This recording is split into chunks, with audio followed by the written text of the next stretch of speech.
Hi everyone. Forgive my appearance. I know I look very shea bummy right now, but the truth is I am very tired. It's been a long day. It's Wednesday and it's a review day, and I wanted to start back getting in the habit of recording on the days that I said I would when I threw up my schedule at the beginning of the month, at the beginning of the year, where I said that I would be recording on Monday and Wednesday and Friday. Now, I picked Grave Mercy to be my first review, which I probably shouldn't have, because for the simple fact, Grave Mercy is 500 and plus pages, okay? So I haven't even made it to the halfway mark yet. Now, kudos to all people who read like Speedy Gonzalez. I give you a much respect, but I am not Speedy Gonzalez, I should say. But anywho, give you a brief synopsis of Grave Mercy. Grave Mercy is about a young girl. Her name is Esme. She's 17 years old. And she is forced into an arranged marriage that does not work out very well for her. And she's rescued by a stranger and spirited away to a convent. And she learns at the convent that she is a daughter of death. Morton is what they call him. He's the god of death. So she learns that if she wants to stay at the convent, she has to become a handmaiden of death, where she has to learn the arts of how to kill. And if she doesn't, she would be married off to a very nice man who would not hurt her. She chooses to become a handmaiden of death. Yeah, I would too. Back then, I mean, this book takes place in the 14th century, and women were not taken very seriously and were not well protected. You needed to have a man, and if you didn't have a good man to protect you, you would be at his mercy. And a lot of women in this time period, and a lot of the women that come to the coven who are daughters of death, they all experience the same thing. They are mistreated. They've been abused by their parents, or just treated very horribly. So of course, when you've had that situation, you're treated very horribly, and you're offered an opportunity to learn how to kill, you channel all that anger into it. So yeah, I would too. But anyway, getting back to the synopsis, I'm rambling. She becomes an assassin, and on one of her assignments, she runs into a nobleman by the name of Gabriel Duval.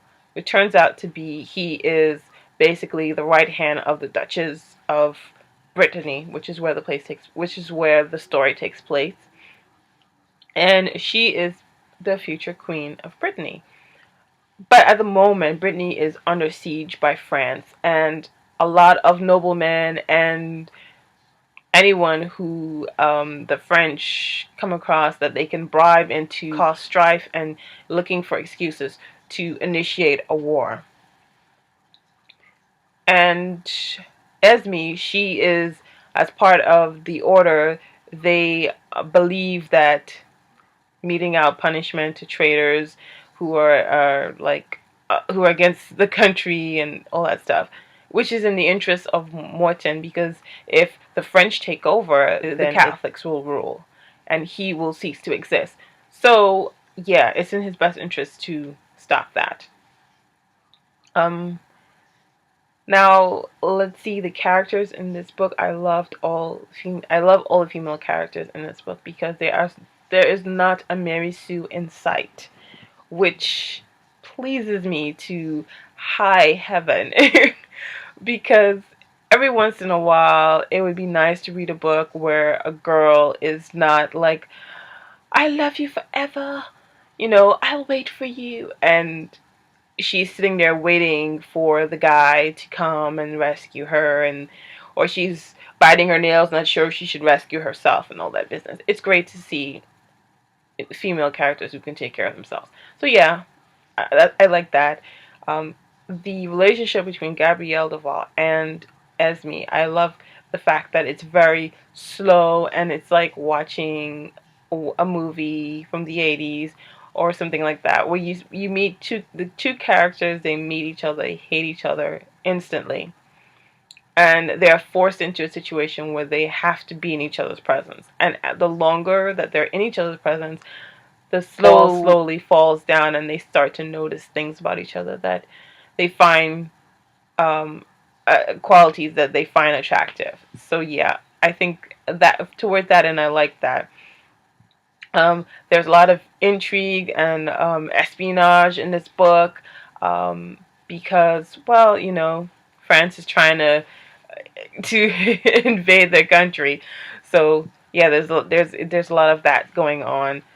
Um, I like the concept of this book because of the fact that the handmaidens are basically, they have abilities like Esme, for instance. She is immune to poison. She heals fast. She can see souls. She can talk to souls. She can pull back the veil between this plane of existence and the I guess, I don't know what you call it, the space between life and death. She can pull back the veil there and speak to souls and interrogate them if she has to, which she does in this book. I don't know what else to tell you guys. So far, I'm loving the book, the characters. I'm not usually a person that likes books that have kind of a historic element to it, but I'm loving the fact that it does take place in a very King Arthurish time period. And the characters, so far, they are interesting and have very very good substance to them.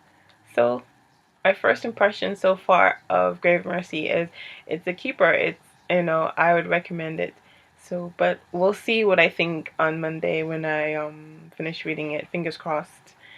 And that is it, people.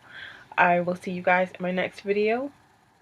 And I'm going to go and try and see if I get some more reading done. And that's it.